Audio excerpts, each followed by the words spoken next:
Want to be super rich? You'll need to have these 8 traits. Who doesn't want to be super rich? If you were to stop 10 people at random on the street and ask them if they'd like to be super rich, we'd be willing to bet that all 10 will say yes. The fact is that being super rich could be really fun. If you don't believe us, just check out the mansions that some celebrities are selling, or the fact that Steve Ballmer can pay $2 billion for a basketball team. For further proof, there's the yacht owned by David Geffen with its 5 floors, 82 rooms, and a basketball court. Of course, most of these people did not become super rich overnight. They worked long, hard hours, and they had these 7 traits. 1. An entrepreneurial spirit. There's an old saying that you can't get rich on someone else's paycheck, and this is basically true.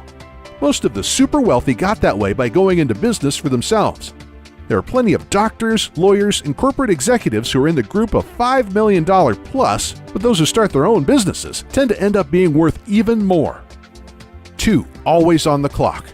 People who have built successful businesses tend to view the 40-hour work week as a sort of part-time schedule. They typically work 60 to 80-hour work weeks, and working vacations are usually the norm. 3. Very high energy. If you don't have a high energy level, it's unlikely that you will ever become super rich. Most very wealthy individuals have a ton of energy, don't require much sleep, and generally have upbeat attitudes. 4. Visionaries. Most of the super rich are visionaries. These are what are called force of nature people. They have the ability to look at situations and see possible futures. Once they spot a possibility, they also have an incredible ability to focus their energy and efforts on it. 5. A high level of confidence. One psychologist says that most of his super rich clients got their wealth by possessing an expansive, healthy grandiosity. This means they have a sense that they can do anything. These people are also open to creative ways to achieve their goals. They have a great deal of confidence in themselves and others and totally believe that the world will accommodate their business ideas. Also, some of the very wealthiest have what's called a narcissistic personality disorder. In other words, they think they're very special, require a lot of admiration, have a high sense of entitlement, and don't have much empathy for others. 6. Discriminating. Many of the super rich understand that they are not the smartest person in the room on every possible issue.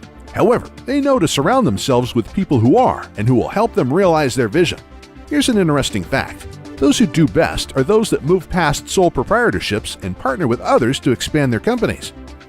7. Modest. Despite what you might see in movies or on television, most multi-millionaires actually live very modestly. Some of the very richest have chosen not to increase their lifestyles in lockstep with their growing wealth. Some even continue wearing old plaid shirts, or at least the men do. 8. Tolerant of risk. If you start your own business, by the very nature of things, you will need to be a risk taker. However, there's no need to be an investing gambler. Most of the super rich have short-term investments, but a longer time horizon than other investors. Like Warren Buffett, they will invest in a stock or companies, then stick with it as long as it makes sense to them. However, they won't go all in on one bet. Of course, there's always the one person who bets it all on something, gets lucky, and then gets out. However, this is not the recipe that works for most people.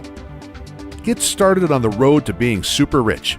As noted above, if your true goal is to become super rich, your best bet is to start your own company.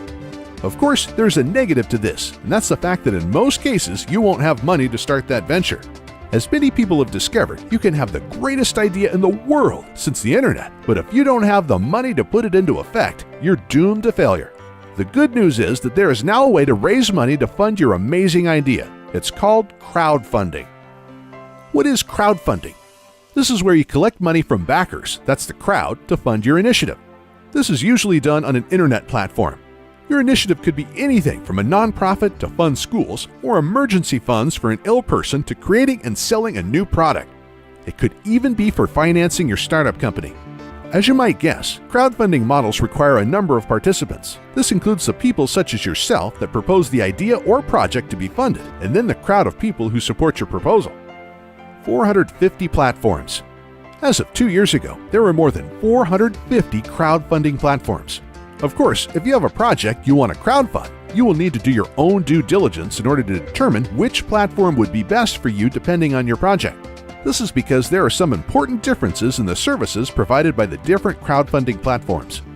As an example of this, Crowdcube and Seedrs are both designed to help small companies issue shares over the internet and then receive small investments from registered users in return. However, there is even a difference between these two, as Crowdcube is meant for users to invest small amounts and then acquire shares directly in startup companies. On the other hand, Seedrs pools funds to invest in new businesses as what's called a nominated agent. Other platforms such as Cellaband and Kickstarter replace traditional intermediaries such as venture capitalists. They link project initiators, designers, and new artists with committed supporters who believe strongly in the persons behind the projects and provide monetary support. Recent Kickstarter projects. As an example of projects that were successfully launched on Kickstarter, there was the Pebble e-paper watch for Android and the iPhone. The total amount pledged by supporters of this project was $10,845,000. A total of $8,596,474 was pledged in a Kickstarter campaign in support of Ouya, a new type of game console. A role-playing game titled Project Eternity raised $3,986,929, and Form 1, an affordable professional 3D printer, garnered $2,945,885 in crowdfunding. As you can see from these examples, the initiatives that do best on Kickstarter tend to be those in the technology sector. But don't despair if your idea does not fit in this category. The movie Gosnell was crowdfunded on the platform Indiegogo, as was Canary Home Security and the health scanner Scanadu Scout. The movie Road Hard was crowdfunded on the platform Fund Anything, and the Tesla Museum found its crowdfunds on Indiegogo. But the net of this is if you have a brilliant idea and the ability to sell it to others, you could get crowdfunding, turn your dream into a reality, and be well on your way towards becoming super rich. If you need help with credit card debt, National Debt Relief offers a free debt consultation to help with credit card problems. Call 888-866-0778 or visit nationaldebtrelief.com today.